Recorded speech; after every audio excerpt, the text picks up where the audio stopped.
Welcome to G Fun Facts Online. Have you noticed something? It feels like every time you turn on the news, there's another massive protest somewhere in the world.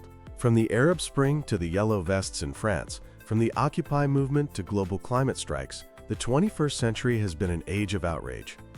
Millions of people are taking to the streets, but these aren't your parents' protests. Something fundamental has changed.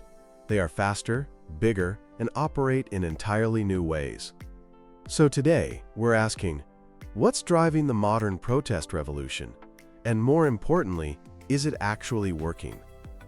At the heart of this transformation is something you're probably holding in your hand right now: your smartphone. Platforms like Twitter, Facebook, and Instagram have completely rewired how movements start and grow. Think about it. A single hashtag can unite millions. The hashtag Black Lives Matter hashtag, for example, allowed countless individuals to connect by sharing their personal stories, creating a massive, interconnected coalition. Or take the hashtag #MeToo movement. It was originally started way back in 2006 by activist Tarana Burke, but it exploded into a global phenomenon in 2017 after a single viral tweet. This is the power of what experts call networked protests. They can mobilize huge numbers of people at incredible speed, often bypassing traditional news channels. During the #NZARS protests against police brutality in Nigeria, social media was the command center for everything: organizing marches, sharing real-time safety information, and even fundraising, which brought global attention when mainstream media was slow to catch on. One of the most fascinating and controversial features of these new movements is that many of them don't have a leader. On purpose. Movements like Occupy Wall Street and the Hong Kong pro-democracy protests consciously rejected the old top-down, hierarchical model. The idea is to be more like an open-source project, where anyone can contribute. This makes them incredibly resilient. After all, if there's no single leader, who can the authorities arrest to decapitate the movement? This structure also led to brilliant, fluid tactics like the Be Water approach used in Hong Kong, where protesters would flow through the city like water, gathering and dispersing rapidly, making them almost impossible to police. But this leaderless model has a big vulnerability, something political theorists call the tyranny of structurelessness. Without clear leadership, it's hard to agree on specific goals. It's hard to maintain discipline.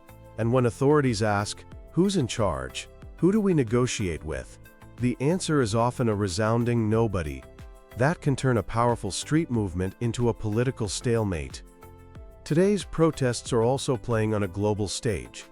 Issues like climate change and economic inequality don't respect borders, and neither do the activists fighting them. We're seeing a kind of globalization from below.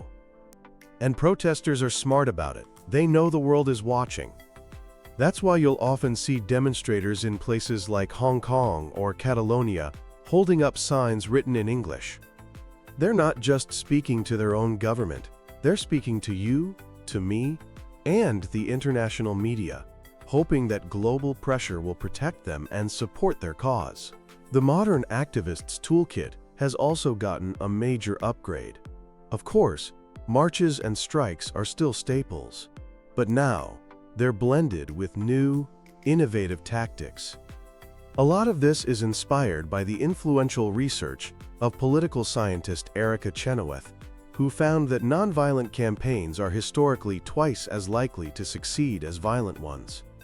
She came up with the famous 3.5% rule, the idea that no government in history has been able to withstand a challenge from 3.5% of its population actively participating in nonviolent resistance. But it's not just about peaceful marches, it's about being creative.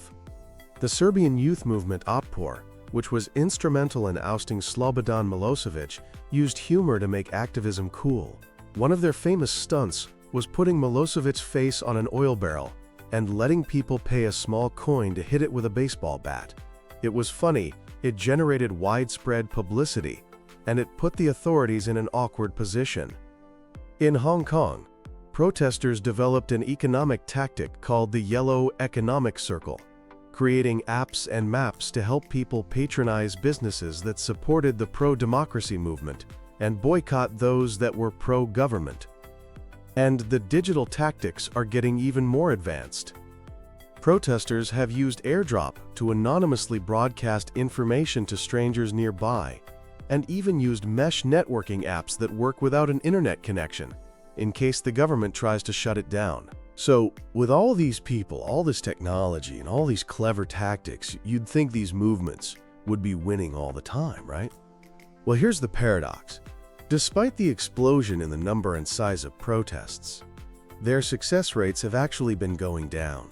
One study noted that while about 2/3 of mass protests succeeded in the early 2000s, that number had plummeted to just 1 in 6 by the early 2020s. Why? One theory is that while social media is brilliant at getting a crowd together for a weekend, it's not so good at building the deep organizational structures and strong social ties needed for a long, strategic fight. Another reason is that governments are getting smarter too. They're using smart repression, not just brute force, but sophisticated surveillance, online censorship, and spreading propaganda and misinformation to divide and demobilize movements. So what does this all mean? The 21st century protest is a story of incredible innovation and adaptation.